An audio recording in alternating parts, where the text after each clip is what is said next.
Hello and welcome to Psyched, the show where we explore psychedelics through social, economic, and political perspectives.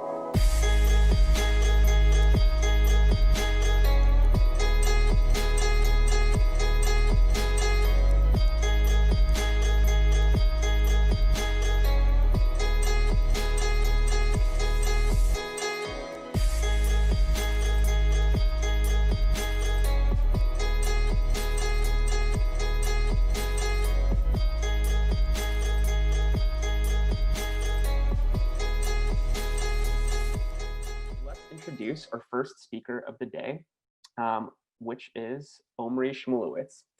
He'll be talking about distributed biosynthesis, the middle way. Omri is an ideation facilitator, an entheogenic entrepreneur, a psychedelic musician, and a psychonaut. He is passionate about the phenomenology of psychedelic experiences and the convergence of spirituality with technology. Omri leads Cybe Micromagics, which aims to increase global access by means of distributed biosynthesis. His previous company deals with nutritional solutions against cannabis overuse. Omri studied at the Berlin School of Mind and Brain and is a graduate of 8200 and TAU Lautman Excellence Program. Omri, thank you so much for joining us and welcome to Psyched.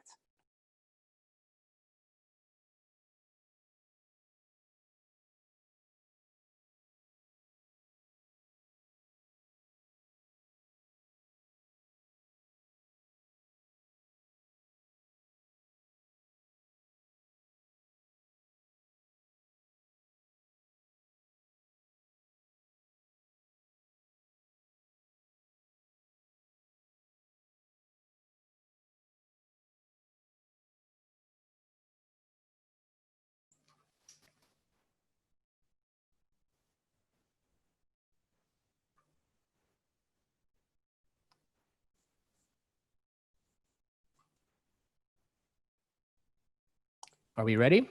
Yep, you are good to go. Okay, cool.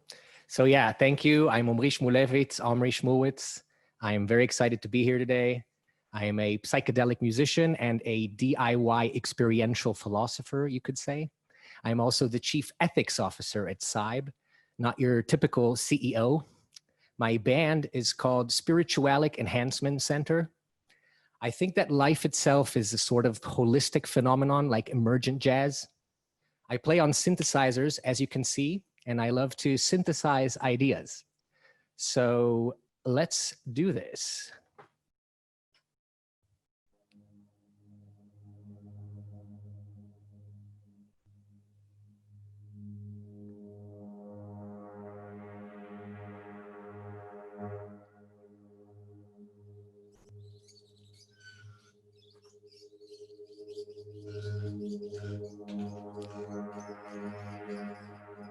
The events of the last weeks are a sign that the dialectic between good and evil is bubbling.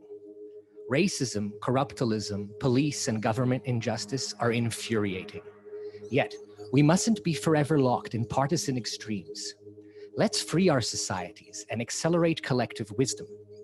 Distributed biosynthesis is one way in which we are going to build a more virtuous, democratized, equitable, and healthy global society.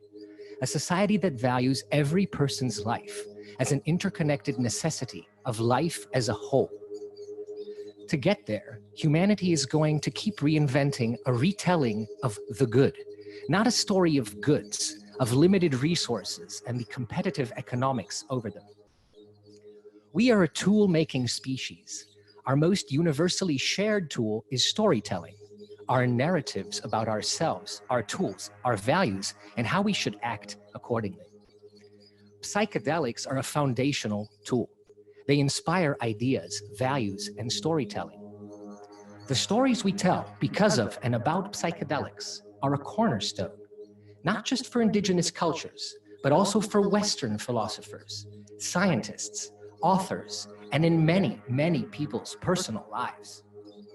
There is a perennial philosophy, a recurring collective story of the good spirit, or eudaimonia, inspired by transpersonal experiences.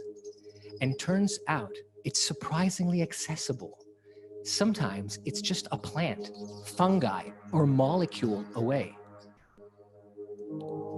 When we speak about access, we are asking a question about ethics. How should we share, limit, and apply our collective wisdom? The orienting principle re-emerging from psychedelic communities, system theorists, environmentalists, care ethicists, and futurists is one of virtue. In an exponentially complex world, we simply can't base our choices solely on deontological rules or on predictions of utilitarian consequences. The middle way, or golden mean, is our conceptual heritage of virtue. It speaks of the desirable middle between excess and deficiency, and it goes way back to the mythological tale of Icaros, the carving on Delphi, the Buddha's noble eightfold path, the Neo-Confucian source of Tai Chi in Chinese medicine, and the big three of Greek philosophy. Companies, organizations, countries, any network of people has an emergent virtue, a collective intelligence, a sort of sentience. Its ethics or practical wisdom is based on a guiding set of values and objectives, the code they are running. When this code lacks basic equality and compassion, we all suffer. There is a justified fear that once the world of capital shifts gears on these magical fungi and visionary plants, the bulldozing logics of scarcity, paternalism, and profit maximization will be unleashed. Our goal at Cybe Micromagics is to provide an equitable, democratizing middle way for healthcare. We wish to call upon the psychedelic community's unique sensibilities for collaboration, to increase awareness of biosynthesis technologies which already exist and that are able to support democratization of society as a whole. Distributed biosynthesis is an enabling technology. It's a tool. Psychedelics are also a tool for inducing transformational experiences. Combined, there is sufficient potential as these medicines take their initial steps into industry to start telling a new collective value story. We've already taken the first step in learning to speak about industry as an ecosystem. Let's make the psychedelic ecosystem potent enough to become a tipping point, the source of a ripple effect to nourish the actual ecosystem and our global civilization as a whole. To change our constraining narratives, we must disrupt the grip of their status quo. Psychedelic medicine involves emancipation from the stubborn patterns that cause depression, anxiety, and compulsive behaviors. On the level of a single person's psychology, this doesn't mean losing one's mind, but it definitely means changing it.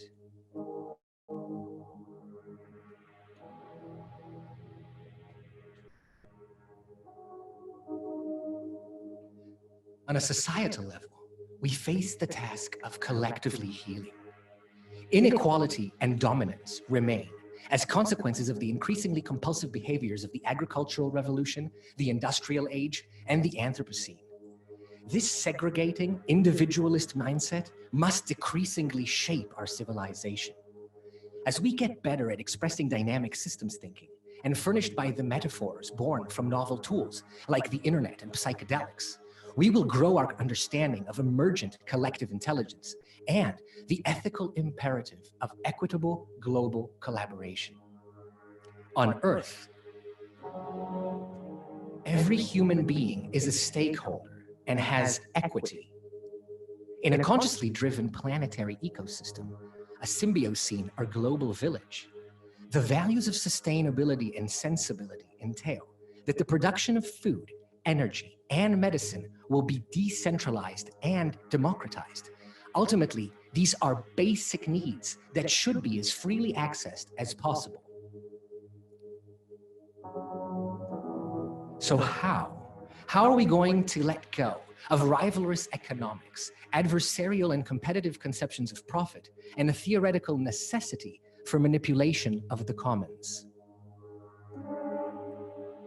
By understanding that we are in a unique moment in time where technology, public opinion, expert opinion, capital, and ethics are all finally coming together to support the idea that medicine should, and indeed can, be accessible to all in a safe and legal way.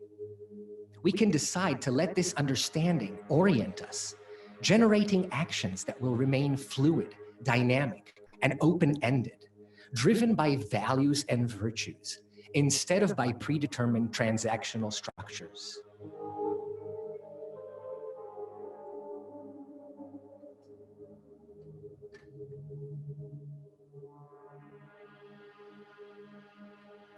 So let's talk about biosynthesis.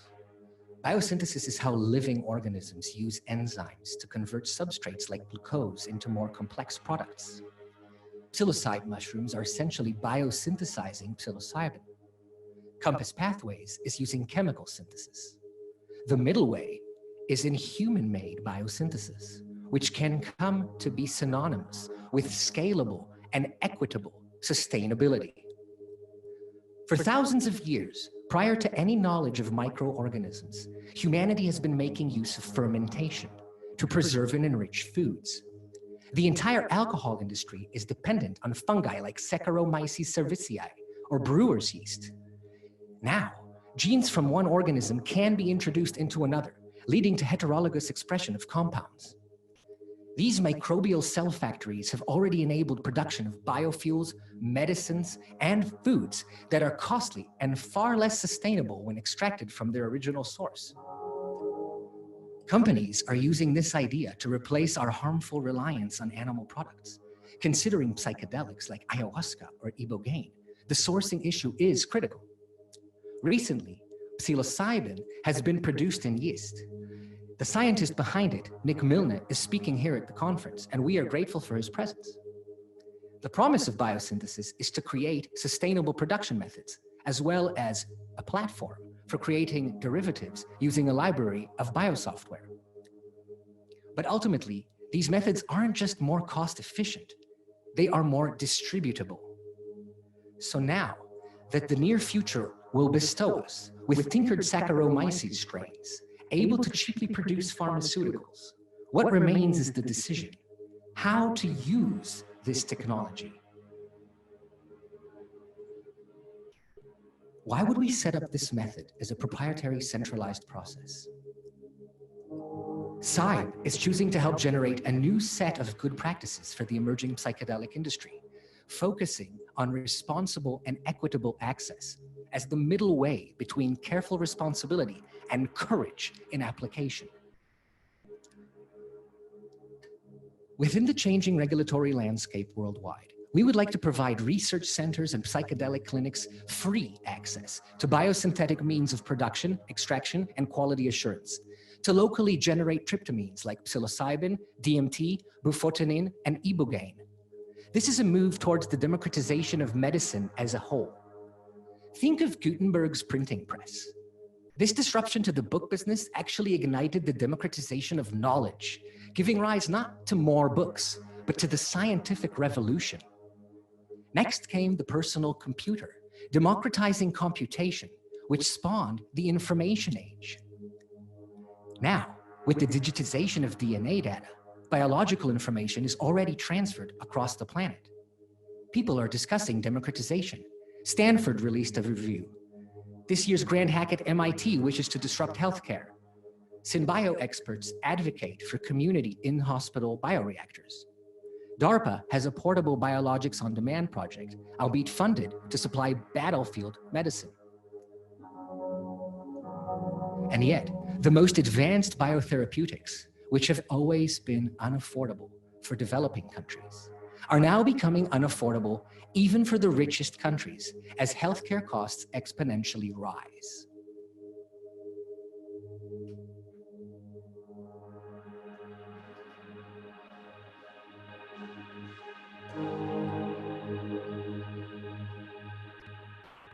So psychedelics enter the scene. Decentralization of psychedelic medicine already exists in prototypical forms. Therapists are using self-grown botanicals. Some sacrament churches have remained despite prohibition, and underground psychonauts are still doing their thing. Supposing we can safely produce and regulate any medicine from insulin to ibogaine by means which are entirely sustainable and nearly free, who wouldn't want this? As our optimizing tool-making species has regrettably optimized for profit and not for care, We, as a population, are dealing with consequences like addiction and chronic illness. The centralized model for pharmaceuticals is based on a dangerous cycle, a production regulation feedback loop. Since proving clinical safety is exasperatingly expensive, there seems to be no choice but to incentivize even more incredible profits. This means that pharma-grade isolates are developed by exponentially wealthier corporations. But in psychedelics, there has been a remarkable break to this model. Philanthropy and nonprofits are a major force.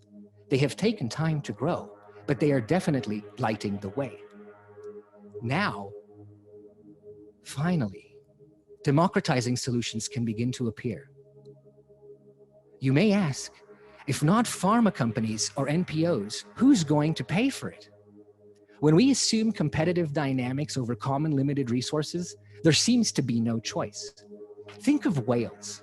What is the value of leaving the whale in the ocean? For rivalrous agents, perhaps none. Someone else could hunt the whale instead of me. But then we start to change our values. And instead of hunting the whale, we have whale watching. Finally, we learn of its enormous impact on carbon sequestering. For the common good, the whale must remain in the water. Now, since garage chemists can already transform thousands of dollars into millions of hits, our post-prohibition response must be much better than, boy, that's going to be good for the economy. So let's break down the two components underlying the centralized logic of pharma. The first component is safety trials. The second is safe, precise, and regulated production. Cybe is going to directly solve the second by means of localized, distributable, decentralized solutions for the production of research-grade and subsequently industry-integratable compounds. We are going to generate virtue-based licensing models, which will be absolutely free for research and only available for clinical work and industry integration, which is non-over-profiting. We are doing this to be an active part of the transition from a world of excess and scarcity to a world of community. No democratizing solution can exist on its own, but building virtue-driven solutions creates a new dynamic, counting on the momentum of a novel virtuous network. Think of Arrowhead and Paul Stamets's microdosing app. A network of collaborative institutes with the decentralized capacities we are describing can accelerate data aggregation instead of proprietary studies, removing the obstacles of incentives foreign to science. Obviously, this data must belong to the commonwealth of the world. It should be private and used only for collective flourishing. When we operate in scarcity, where one side has a lot and gains a lot, and one side has little and is often harmed, what kind of symbiotic relationship is that? As we harness psilocybin for medicine, let's also mimic the systemic lessons we can learn from fungi spores and mycelium. These are exemplary models of the ethics of care, mutualism, and decentralization in complex collaboration dynamics.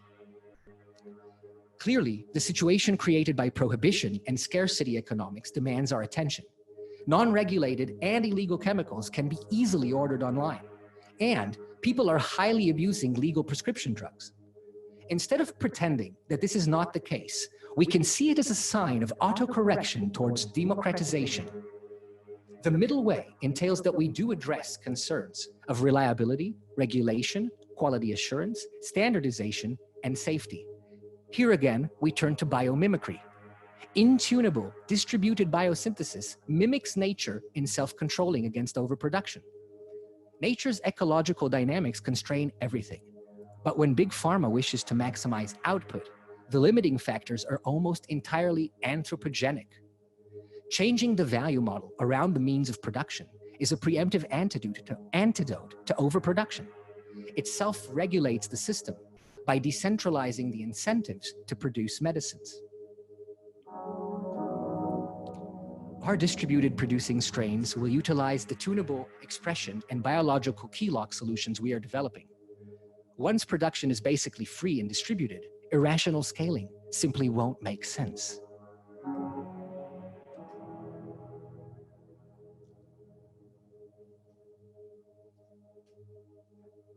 We want collective wisdom, freedom, not chaos. We wouldn't have denied Gutenberg's press because of bad faith in a post-internet age. The proliferation of books has led to the establishment of literacy. Freedom necessitates education. We are still deeply embedded in this process. Democratizing medicine, and especially entheogens, may be challenging, but it is part of the solution to this deep crisis of meaning. The middle way is about evolving past our collective adolescence. Let's not be satisfied with either retracting or indulging. There is a golden mean between pharmaceuticals and grassroots, between open source and IP, and between for-profit and non-profit organizations. Actually, we have the liberty and the imperative to reshape these concepts alongside the sentience of our policing mechanisms and our governments when these lose sight of the common good. When Fleming accidentally discovered the antibiotic powers of mold, he did not realize how its fermentation would save millions, but also create one of the world's largest pharmaceuticals. Psychedelics, solutions for the mental illnesses that plague us now, are maybe best described as cures for the fear of death, antibiotics for the mind. As life itself has been called a deadly disease, maybe they are even a cure for the fear of life. As a source of significance, they are a very powerful symbol, something we have rallied behind since our dawn. They are evolutionary catalysts of storytelling and group cohesion. That's how they spawned the Upper Paleolithic transition and grounded the civilizations of the Holocene. The next in this series of rising complexities is our intentional symbiosis with the superorganism, which is Earth. We still have a hard time stepping out of time to collectively understand our own evolution. From a unicellular organism to endless complexity and novelty, forming the indivisible unity, which is life, and within it, the aggregate of wisdom called the human spirit. Democratizing psychedelic medicine is a brave step forward, away from an engineered society of prejudiced, dominating, inequitable, and unsustainable control mechanisms, and towards the doors of eudaimonia. You can follow us at cybe.bio. Thank you very much.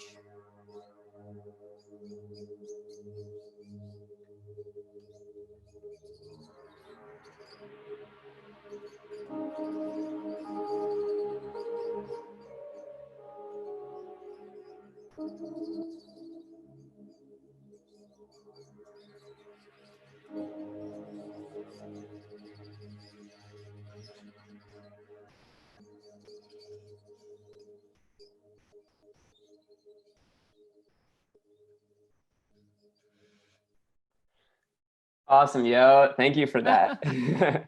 That was great. So we have one question from the audience. How do you spell the name of the company as well as the URL? It's Cybe, C-Y-B-E, like psilocybe, the end of the psilocybe mushrooms, .bio, like biology. And you can sign up there and we'll be sharing information and trying to get everyone on board. Awesome. Okay, second thing. We have 8 minutes until the next speaker. Are you able to record my audio and put it into your track? That's amazing. And that's a very cool idea. Are you able to do that on your side? I'm not sure if it's already doing that, actually. Because if you could take some of my audio and loop it, we might be able to make something, but I'm not really sure if you're able to. Let me see if I can do that. Audio in from, yeah, I can do that. From the Soundflower, yeah.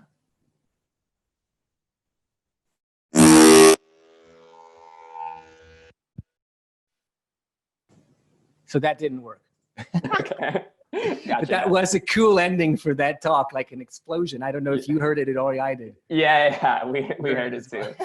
Coolio. Yeah, I just beatboxed, so I was like, maybe we can make a track together, but I guess we'll have to wait to be in person then. Cool. Well, let's see.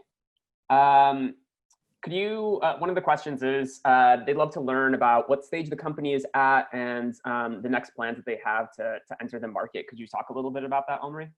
Yes. So I think first things first, as this talk tried to convey, was to get our plans in order to see where we're aligned with and what we want to do. We have a great team. We have two amazing PhDs, molecular biologists and geneticists that are working with us very closely. And my partner that started this with me is leading basically a SynBio Innovation Center here in Israel. So there's very long-term plans of collaboration in different ways. We have great advisors. So one is actually editor of the Journal of Yeast. So pretty much the right person to be doing that. And we have other advisors who are very much in the world of both international collaborations in many interesting countries, not just the United States, and one that is a veteran and has been around since the revolution of personal computing, been a very strong force there. We're still self-funded. We have the complete development plan ready. We have a lab space. We know what we're doing, and we're working on getting this out there. Clearly, it's a long-term project to develop the things we want to do, but it's very important for us to communicate them the whole way through so that we create the right network of people to utilize this technology. As we said, we want to share it and do it together. Yeah. Did you want to say something else? No, I have too many things to say. That's Gotcha. why I was so ninja in this talk, because I had to condense 2 weeks into 20 minutes. Definitely. Yeah. So I'd love for you to talk a little bit about kind of, conveying information. You talked a little bit about storytelling in the talk as well. And, this is probably, we were talking on kind of the Tabula Rasa team right now. And we're like, well, this is definitely the most interesting pitch in many ways that we've ever heard before. So where, how did y'all have the idea for conveying the information around your company, the things that y'all care about, kind of your values, as well as what you're doing through this sort of medium? So I guess the answer, first of all, is serendipity, which is also how I stumble into the right musical riffs when we're playing music. I didn't realize I was going to be playing on the synthesizers until maybe 48 hours ago or less, to be honest. But then I saw him setting up the stream in my studio, and I thought, well, I got to do that. And also, there's this fractal nature of everything, so in yourself, the process you're going through to even start this kind of project and understand, well, I want to do this, but I don't want to do it the regular way. I don't want to just have a business. And then putting together different parts of yourself that keeps rippling in other activities. So, if you want to think about it poetically, right, as I said in the very beginning, playing music together or letting improvisation happen is kind of a process of orienting yourself to a goal, but not really knowing every single step how you're going to do that. And it takes a leap forward. And that was kind of the underlying message here, instead of maybe just a presentation with graphs and numbers and how quickly we're going to get where. It's more about an experience. And any story we're telling ultimately is kind of that kind of thing. So for me, of course, being a musician and having these tools, and also the idea of biosynthesis, right? And synthesizing ideas. And also I'm living here in the middle of a ranch in the desert, in the Negev. It's an animal sanctuary. And I'm using these tools to communicate, right? Democratized tools to communicate with New York and give my spiel. And what are synthesizers, right? So I'm a naturalist. I love entheogens. And at the same time, synthesizers are not the same as a Tibetan bowl. And there could have been a point in history when someone said, what are you doing? The sacred music. Don't create, pianos, and don't build synthesizers because we need Tibetan bowls. But Tibetan bowls and synthesizers work really well together. And we're constantly going to synthesize these different extremes and result in new formats and new ways that are really intertwined with what we need, right? This feedback loop. So it's synthesis all the way through. Yeah. Yeah, one of our guests, Vanessa, is asking, she'd love to hear just more about the music, like your music, and if you have resources to find info about it as well. Yeah, I'm happy to share that as well at this opportunity. My key project right now is called Spiritualic Enhancement Center. And you can just go to enhancement.center. That's the website, enhancement.center. And I have forthcoming more music of mine under the name Shmulewitz, which will be released, inshallah, soon enough. Yeah, we're looking forward to start performing again once that's possible. Definitely, yeah. Mostly in Europe, but we're also happy to come to the States. So let us know if you want to book us when that's possible. Yeah, I'm gonna just ask one question about music as well. It's something I've been thinking about a lot. I have a lot of friends who are musicians, and I've kind of been dabbling mostly with piano, mostly kind of improving, and have just been wondering about your thoughts on like music education. You know, I can, as you're playing, I'm guessing that some of the stuff that you created today, maybe it was pre-written, but I'm guessing there was, you know, some elements of improv. What are your thoughts on kind of music education and specifically its relationship with improvisation and kind of just doing things off the cuff instead of learning pre-written music? I love it. And again, there has to be a middle way. I'm not like an anti-classical, anti-notes kind of guy. I grew up studying classical piano with a strict teacher, you know, playing the Chopins and everything like a good boy. But I wasn't only not learning how to play, you know, freely and learning the chords and learning kind of how to jam. There was something lacking about being self-reliant. Like every time you're coming to play, learn something new by means of what you're just trying to do. So now when I practice scales, I don't practice scales that I told myself before, but I see every time, oh, that's interesting. I'll play that in a couple of keys. Oh, that's cool. Now let's try to do that here. So the education itself becomes very proactive. And it's kind of like you're your own teacher constantly. What do I know? What don't I know? You have to be introspective to understand how to learn. And that's actually what we should be teaching people. That's the right education, especially in the proliferation of tools, right? So the more things we can learn online. And so the real question is, how are you studying? And improvisation is really about letting go and having a lot of cognitive inputs that already came in, but then not being stuck and thinking about them when you're trying to go forward. And so what I did now was actually to help me free up during the talk. I said, okay, I'll also jam on my instruments so that I'll take it seriously, but not too seriously in delivering the message, because it has to be also kind of lighthearted and open. And so what you were hearing is just live sounds coming from the synths. Actually, they weren't recorded or sampled. It was all the live outputs of the synthesizers and a binaural that I created. I edited a bit of script for binaurals in Ableton that lets you, I made it so you could also put decimal points, because I don't like it that it's only like 11. So this was 11.11 hertz in the background to try and get everyone tuned in to the message. Mm-hmm. Beautiful. Well, thank you so much, Omri. We really appreciated your time, and thank you for the musical performance and everything else that you shared with us today. Okay, thank you very much. Big pleasure. Yeah, we'll talk to you soon.